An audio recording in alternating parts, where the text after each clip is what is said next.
रहीम। मुख्तलिफ फसलों ख़ास तौर पर सब्जियों के हवाले से एक नए एपिसोड के साथ अब्दुल अजीज़ भुट्टा आपकी खिदमत में हाज़िर है।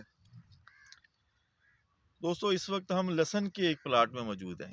ये पूरा फील्ड लहसन का है, लहसन लगा हुआ है। हमारे अक्सर काश्तकार लहसन काश्त करते हैं और पिछले दिनों तो लहसन के जीवन वैरायटी के हवाले से लोगों ने बड़े पैसे कमाए हैं, लेकिन ज़ाहिर है एक वैरायटी का एक वक्त तक ही होती है कमाई उसके बीज की।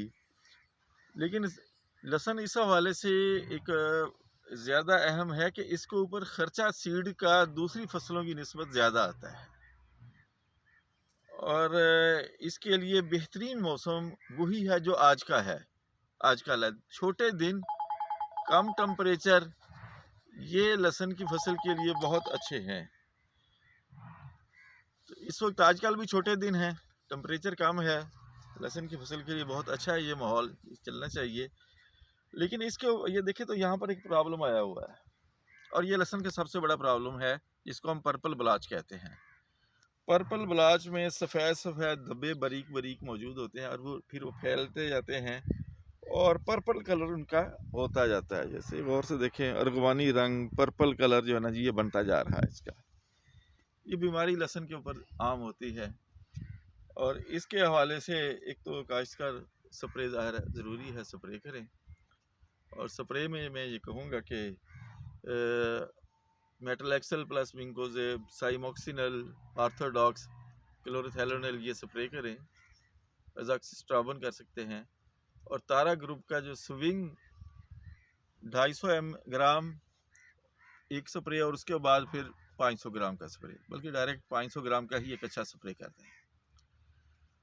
और इसी तरह सुप्राजोल का स्प्रे किया जा सकता है, तारा ग्रुप का ऑर्थोडॉक्स का स्प्रे किया जा सकता है।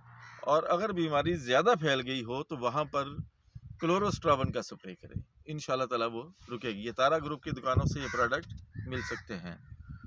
और दूसरी तो कर रहे हैं कि एहतियात की ज़रूरत है। ये बीमारी के हवाले से मैं आपको बता दूँ कि जब ये बीमारी फैल जाती है तो ये अकेला पत्ते के ऊपर नहीं फैलती, ये फिर इसकी जो तुरियाँ होती हैं जो लहसन की, उसके ऊपर फैल जाती है। उनका लहसन का साइज़ छोटा हो जाता है और बीमारी और बढ़ जाए तब वो छोटा साइज़ भी गल जाता है।